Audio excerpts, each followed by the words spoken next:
Bismillahirrahmanirrahim.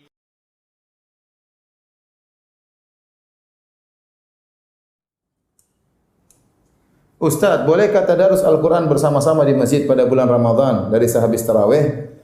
Tadarus Al-Quran ya, kalau modelnya masing-masing baca sendiri untuk semangat duduk rame-rame tapi masing-masing baca sendiri, itu enggak ada masalah. Ya. Kita kumpul untuk semangat masing-masing baca Al-Quran sendiri, karena setiap kita dituntut untuk bisa baca Al-Quran khatam. Ya, kita ingin setiap kita baca Al-Quran khatam, tapi yang jadi masalah kalau ternyata kita bacanya ganti-gantian. Kalau kita bacanya ganti-gantian, tidak ada masalah, cuma kita tidak khatam akhirnya. Karena kita baca sebagian, orang kedua baca sebagian, orang ketiga baca sebagian. Akhirnya sebenarnya kita tidak khatam Quran, tetapi kita khatam bersama-sama. Itu padahal kita ingin kita khatam Quran. Ya. Kalau dalam rangka tadarus, dalam rangka saling belajar, ya nggak ada masalah. Saling belajar, ada yang di antara orang-orang tersebut pandai tajwid sehingga kamu baca sekarang 5 ayat pertama, oh ada yang salahnya gini, kamu lanjut 5 ayat kedua, kalau salah ditegur, kamu lanjut 5 ayat ketiga. Ini enggak ada masalah, namanya belajar. Ini belajar. Tapi kita di bulan Ramadan kita dituntut untuk banyak baca Quran. Sesekali kita bikin tadarus dalam rangka untuk belajar, enggak ada masalah. Tapi kalau tiap malam kemudian bacanya muter tadi, akhirnya kita tidak dikatakan apa?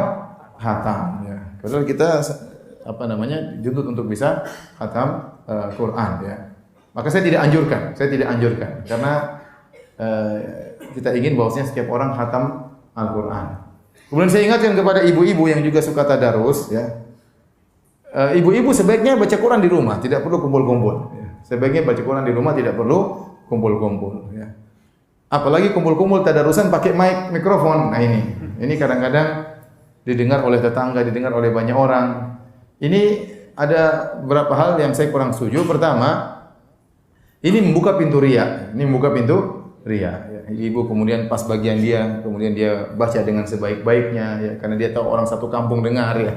Ini buka pintu riya. Ya, yang kedua tatkala dia tadarusan berarti dia tidak khatam, tetapi dia mendengarkan bacaan orang lain.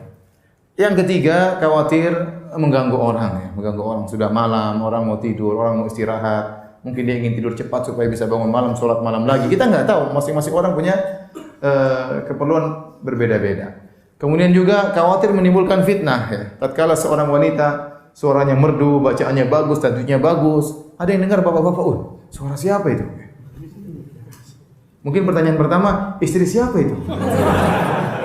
Ini masih mending pertanyaan tersebut. Pertanyaan kedua, gadis apa janda itu? Ini repot. Ya. Jadi saya tidak menganjurkan, ya, dengan hal-hal tadi yang saya katakan. Tapi misalnya kumpul-kumpul di rumah ibu-ibu kemudian tadarusan, ada yang bimbing, itu enggak ada masalah untuk perbaiki apa? Tajwid, enggak ada masalah.